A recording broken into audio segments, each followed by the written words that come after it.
Hello दोस्तों, आज की वीडियो में आपका स्वागत है। आज हम देखेंगे 15 फरवरी 2023 के डेली करंट अफेयर को। तो चलिए देरी न करते हम वीडियो को करते स्टार्ट। किस यूनेस्को शांति पुरस्कार से सम्मानित किया गया है? किसे यूनेस्को शांति पुरस्कार से सम्मानित किया गया है? तो एंजेला मार्केल को सम्मानित किया गया है। पुलवामा हमले में की चौथी बरसी कब मनाई गई है? तो यह 14 फरवरी 2023 को मनाई गई है। पहले वुमेन्स प्रीमियर लीग में स्मृति मानधाना को किस टीम ने खरीदा? तो रॉयल चैलेंजर्स बेंगलुरु ने खरीदा। वर्ल्ड बैंक ने तुर्की देश को कितने डॉलर की सहायता प्रदान की? तो 1.78 अरब डॉलर की सहायता प्रदान की। किसने? वर्ल्ड बैंक ने। किस देश ने परमाणु शक्ति विकसित करने के लिए रूस के साथ समझौता किया है? तो यह म्यांमार ने किया है परमाणु शक्ति विकसित करने के लिए।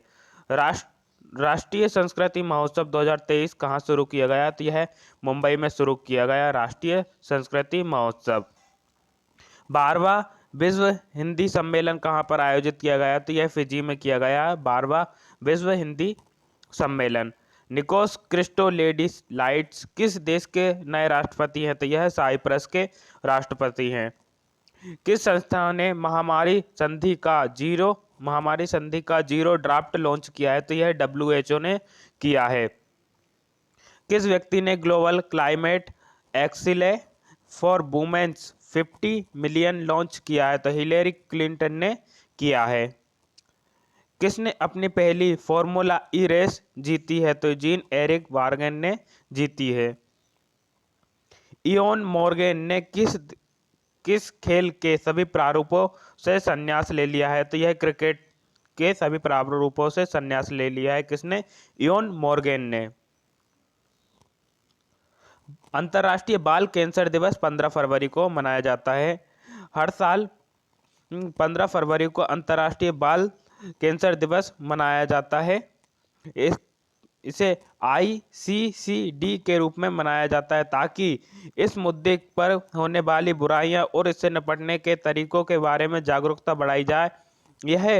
यह दिन बचपन के कैंसर के बारे में जागरूकता बढ़ाने और कैंसर से पीड़ित बच्चों को किशोरों से बचे और लोगों उनके परिवारों के लिए समर्थन व्यक्त करने के लिए यह एक वैश्विक सहयोगात्मक अभियान है। एशिया 2025 तक विश्व की आधी बिजली खपत करेगा। एशिया 2025 तक विश्व की आधी बिजली उपयोग करेगा, जबकि अफ्रीका वैश्विक आबादी की अपनी हिस्सेदारी में काफ़ी कम खपत जारी रखेगा। अंतर्राष्ट्रीय ऊर्जा एजेंसी ने जारी एक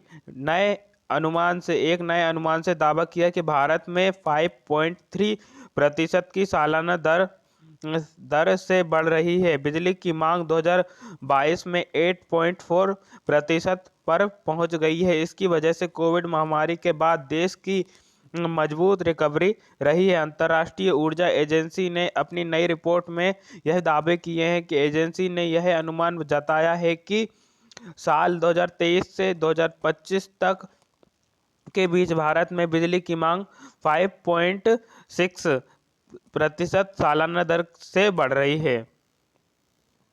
प्रसिद्ध चित्रकार ललिता लाजमी का निधन।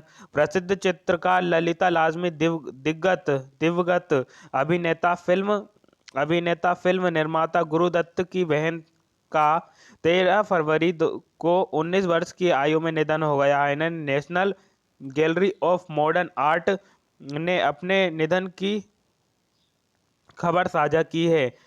वो शास्त्रीय नृत्य में गहरी रुचि रखने वाली एक सेल्फ डॉट कलाकार थी। उन्होंने पेरिस, लंदन, नीदरलैंड में अंतर्राष्ट्रीय कला दीर्घाओं में कई प्रदर्शनियां आयोजित की।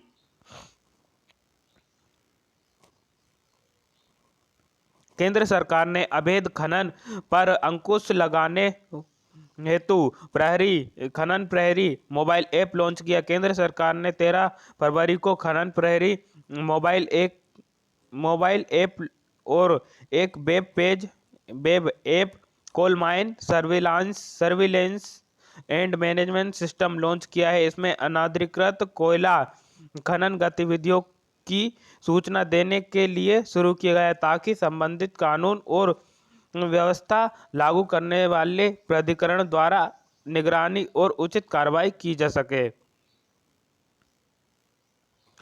भारतीय सेना को मिला दुनिया का पहला पूरी तरह से ऑपरेशनल स्वार्म ड्रोन सिस्टम।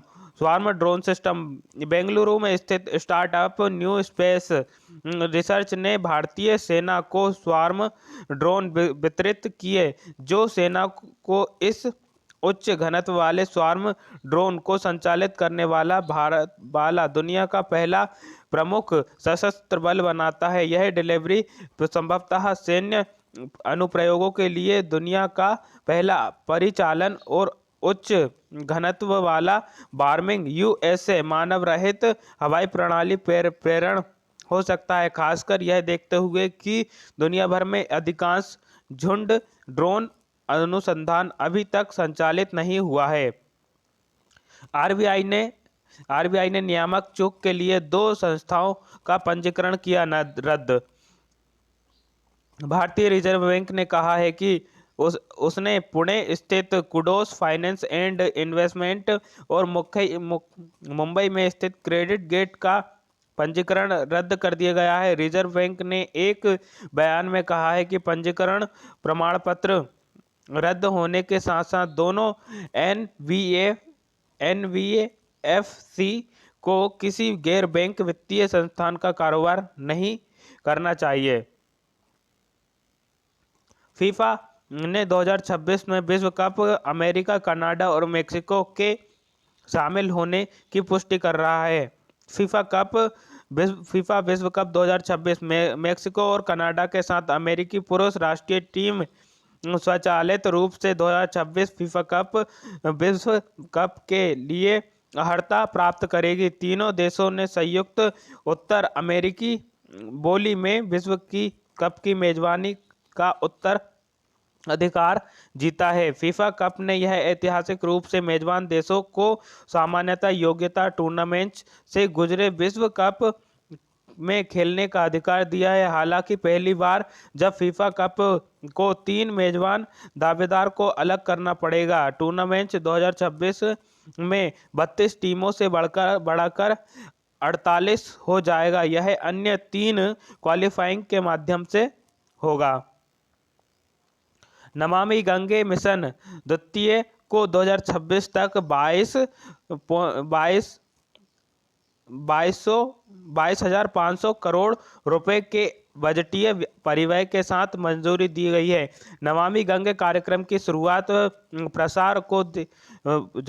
प्रसार को देखते हुए सरकार ने 2026 तक 22,500 करोड़ रुपए की बजट परिव्यय के साथ नमामि गंगे मिशन 2 को मंजूरी दे दी गई है, जिसमें मौजूदा देनदारियों 11,225 करोड़ रुपए और मौजूदा देनदारियों के लिए नई परियोजना व हस्तक्षेप 11,275 करोड़ रुपए शामिल हैं। नमामि गंगे को जून 2014 में 31 मार्च 2021 तक की अवधि के लिए गंगा नदी और उसकी सहायक नदियों को फिर से जीवंत रखने के लिए 20,000 करोड़ रुपए बजटीय परिव्यय के साथ शुरू किया गया।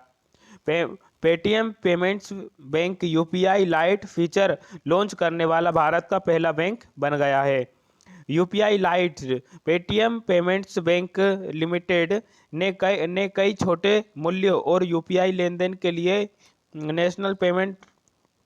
National payments corporation of India द्वारा सक्षम unified payments interface light launch किया है, जिसे सुविधा पेटीएम के माध्यम से एक क्लिक के साथ तेजी से वास्तविक समय में लेनदेन में मदद मिलेगी, क्योंकि बैंक का उद्देश्य देश भर में डिजिटल भुगतान को अपनाने के लिए प्रेरित करता है और नवाचार को बढ़ावा देने के लिए अपने कई प्रयासों के लिए एक हिस्से के रूप में बैंक के लिए यह पूरी तरह से यूपीआई लाइट है। आरसीबी ने सानिया मिर्जा को WPL में महिला टीम का मेंटर बनाया।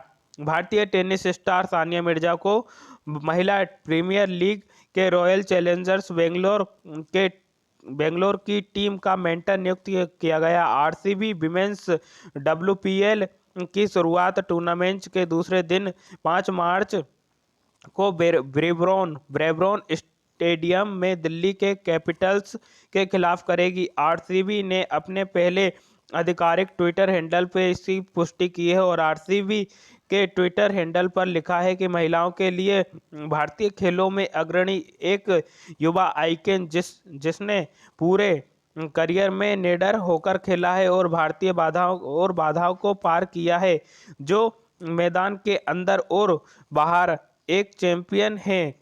आरसीबी महिला क्रिकेट टीम की मेंटर के रूप में सानिया मिर्जा का स्वागत करते हुए उन्हें गर्व हो रहा है। बिहार और छत्तीसगढ़ उन राज्यों में शामिल है जिन्होंने शिक्षा के लिए अधिक आवंटित किया गया है बजट में। दिग्गज एक्टर जावेद खान अमरोही का निधन। चक दे इंडिया, अंदाज में अपना और लगान जैसी सुपरहिट फिल्मों में अपनी दमदार अदाकारी से लोगों का दिल जीतने वाले दिग्गज एक्टर जावेद खान अमराही का निधन हो गया। 14 फरवरी 2023 को मुंबई के अस्पताल में वह 70 वर्ष के थे। उनका निधन लंग्स फेलियर की वजह से हुआ है। फिल्म निर्माता रमेश तलवार जावेद खान अमराही के निधन की पुष्टि की है। उन्होंने बताया कि जावेद लंबे समय से सांस की बीमारी से पीड़ित थे। मिस्र के राष्ट्रपति ने IIT इंदौर के छात्रों को ग्लोबल बेस्ट MGOB अवार्ड से प्रदान किए। भारतीय प्रौद्योगिक संस्थान इंदौर के छात्रों ने 13 फरवरी को दुबई में वर्ल्ड गवर्नमेंट समिट में स्वर्ण पदक के साथ AED 1 मिलियन पुरस्कार जीता है, जिसमें नियति तीतोला और नील कल्पेश कुमार पारिक को मिस्र के राष्ट्रपति अब्देल फत्ताह अल सीसी ने पदक से सम्मानित किया है। इन छात्रों ने ब्लॉकविल बनाया।